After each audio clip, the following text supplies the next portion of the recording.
김종인 사과해야. 야당에서 이런 얘기 나왔습니다. 어떤 얘기냐면 국회 국토교통위원회 위원으로 있으면서 가족건설사가 1,000억 원대 수주를 받아 이해충돌 논란에 휩싸인 국민의힘 박덕흠 의원에 대한 얘기입니다. 이 박 의원 지금 가족 소유의 건설사의 국회 국토위 피감기관에 1,000억여 원 공사 수주를 했다는 의혹을 받고 있고요. 또 20대 국회 국토위원 활동 당시에 건설회사 입찰, 담합, 또 제재 강화 법안에 반대했다. 이런 등등의 논란들이 일고 있는데 어제 기자회견을 통해서 직접 해명을 하기도 했습니다. 먼저 기자회견 들어보시죠.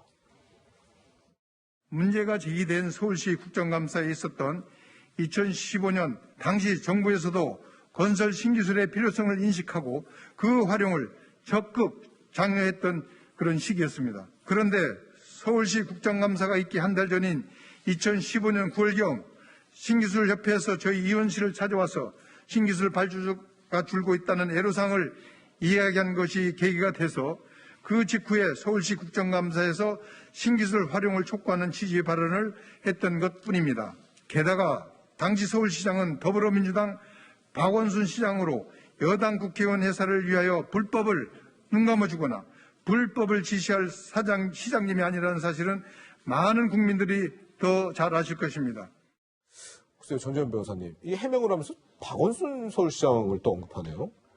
아니 여기서 박원순 서울시장이 왜 나요? 그러니까 박원순 서울시장이 있을 때 내 가족이 하는 회사들이 그 광급공사를 수주했으니까는 무슨 특혜가 없었다 지금 이런 말씀을 하시고 싶은데 그거는 해명이 아니라 그냥 궤변이라고 봅니다. 예. 이거 지금 이해충돌 맞고요. 본인도 인정을 하셨어요. 이거 만약에 검찰에서 수사를 하면은 가장 먼저 뇌물성 여부부터 들여다볼 거라고 생각을 하거든요. 그래서 이 문제는 야당이 뭐 감싸고 신중한 판단 어쩌고 할 게 아니라 사실관계를 확정하는 거는 사법기관에서 하는 거고 정당에서는 정치적인 판단을 해야 되거든요.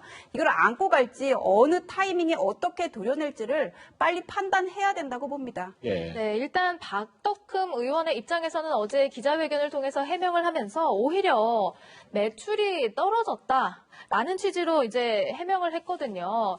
당선 후의 매출, 당선 전의 매출과 비교하면 당선 후에 공사가 확연히 감소했다라고 해명을 하는 것과 관련해서 또 하나는 적법한 수주였다. 일단 공개 입찰이었기 때문에 문제가 없었다. 등등의 해명을 내놓고 있거든요. 이건 박 의원의 입장이 조금 억울하다. 이런 측면으로도 들리는데요.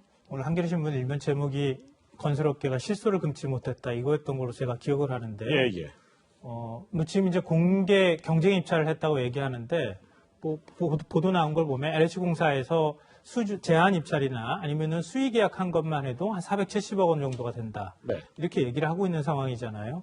그리고 지금 공개 경쟁 입찰을 얘기하는데 왜 건설업계에서 실소를 금치 못했다고 얘기하냐면 공개 경쟁 입찰을 한다 하더라도 그 건설업계가 서로 들러리를 이른바 세우면은 얼마든지 그것도 역시 특정 업체가 가져갈 수 있는 상황이다. 그리고 제한 입찰을 하게 되면 예를 들어서 이 박덕흠 의원 가족이 갖고 있는 특허와 관련되어 있는 걸 일종의 조건으로 내세우는 거예요. 그럼 당연히 박덕흠 의원 가족 회사가 수주할 수밖에 없는 거 아닙니까? 그런 일들이 비일비재하게 많았다. 이제 이렇게 얘기를 하고 있는 건데요. 저는 이제 구체적으로 사안을 따져 들어가기 시작하면 굉장히 많은 일들이 있다고 보는데 그것보다는 그러니까 이런 거예요. 박덕흠 그 의원이 가족회사 갖고 있고 본인이 그 건설회사를 소유했고 건설업계와 아주 밀접하게 협회장도 하고 관련이 있는 사람입니다. 근데 국토교통부 지금 이제 국민의힘 이전에 이제 미래통합당 간사였어요. 이해충돌 바로 생기는 거 아닙니까? 국토위에 간 것 자체가 이해충돌이죠. 그렇죠. 국토위 간사까지 했잖아요. 당시에 야당 간사도 했었고요. 그러면 내가 이런 문제에 있어서 이해충돌 문제가 생길 수 있다고 얘기를 했었어야지 마땅한데 그렇지 않았다는 거예요. 그것 자체가 사실 제일 중요한 문제고요. 그렇기 때문에 이해충돌 방지법 문제를 제정해야 된다는 얘기로 구조적인 문제까지 우리가 좀 접근해야 될 필요가 있다고 생각합니다. 우리 김성환 평론가님이 말씀해 주신 이 국토위에 건설업자 출신인 국회의원이 가는 것 자체가 문제가 있는 것 아니냐. 이 국민의힘에서도 똑같은 얘기가 나왔습니다. 직접 들어보시죠.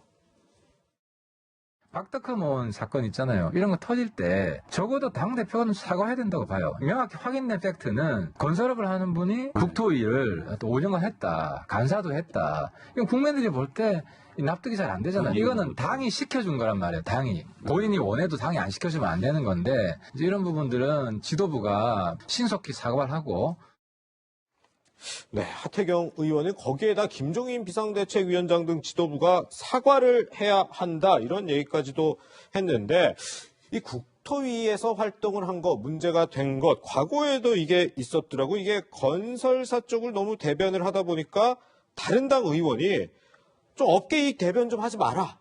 이런 얘기까지 했다고 그러더라고요. 그러니까 2017년 9월에 있었던 국토위 회의록인데요. 예. 당시에 이제 분양 원가를 공개하는 법안에 대해서 심의를 하고 있었어요. 네, 네.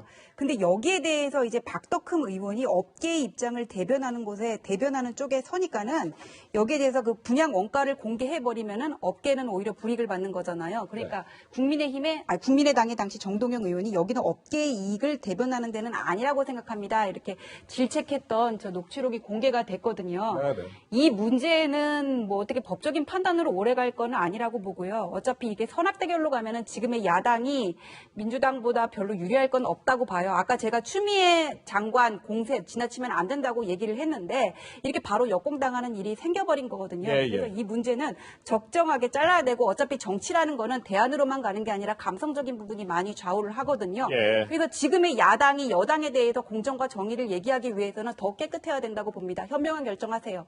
예. 네, 이해 충돌 논란에 휩싸인 박덕흠 국민의힘 의원 이야기까지 해봤고요. 두 분과는 여기서 인사 나누겠습니다. 고맙습니다.